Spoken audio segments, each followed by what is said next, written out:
Hello, my name is Hans Zimmer, and we're going to dissect a couple of my movies and slice and dice them and see what comes out.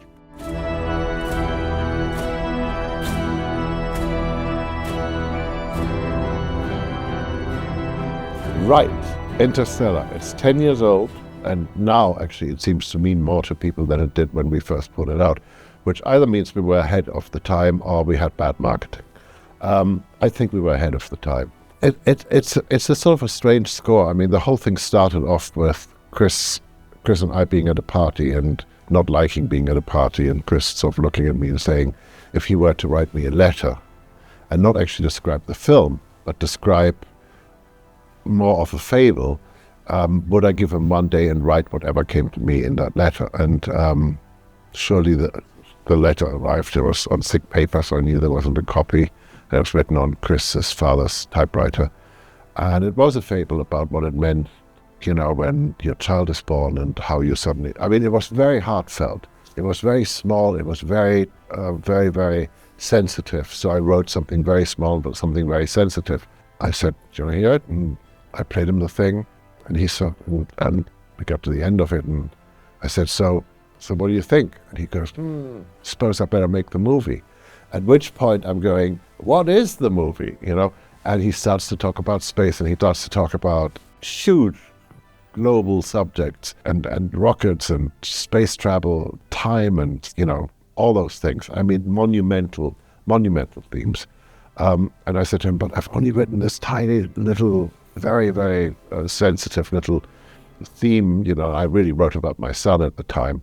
And Chris said, well, I at least know where the heart of the movie is. The whole movie is built basically on the same material, and it's either louder or quieter, or it's either faster or slower.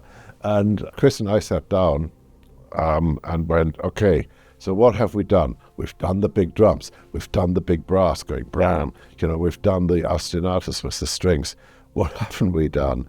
And Chris said, you know, we never tried a pipe organ. And I'm going, oh, it'll sound like Frankenstein or Dracula or something. And then I thought, no, that's exactly what it shouldn't sound like. I don't think there's a lot of new repertoire written for the pipe organ. And it's a really agile, it's a great machine, you know. And so I just decided, you know, let's see what we can do. And I mean, we knew we could get Temple Church because we needed to find somewhere that didn't have traffic noises. It's really complicated these days. You decide you're going to go and record something, and you know you got trucks and sirens and everything. So we needed to find a quiet place. Temple Church is surrounded by the law courts, so it's quiet. And the other thing is, if you look at the big pipes, the 32 or the 64 footers, they look like rockets, and they work with air pressure, and they breathe. Of course, they don't make a sound unless you let them breathe. So there's a sort of a human element in that machine that I thought was interesting. Roger Sayer, who was an absolute, unbelievable virtuoso at the pipe organ, and had it not been for Roger, I might have had to give up and it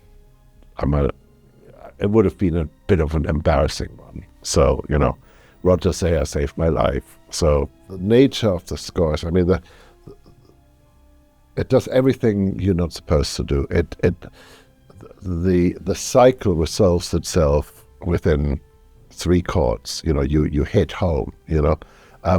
But the idea of always hitting home and always having to leave home again and you know, and just scrabbling, you know, struggling constantly to find a real home felt like a really important thing. And it felt really important to me for something that used such complicated orchestration and to do something that harmonically was actually very, very simple, where you felt every 12 seconds you were home just to be ripped away again. That's Interstellar. I mean, Interstellar was an enormous amount of work, and every moment of work was an enormous amount of fun, and really, you know, a great sort of experiment. I mean, I don't think anybody had done pipe organ in that way before. You know, it has no religious overtones at all. except occasionally in places it sort of seems to slip into a slightly, I don't know, something personal or something moody. We never quite leave the idea of that it's actually written for one person to another person, either reaches across, and sometimes it reaches across vast amounts of distance, and you can still feel it. So, still Hans Zimmer, and I'm thanking you all very much for staying with me and trudging through these clips, and maybe we will see each other again. Be nice.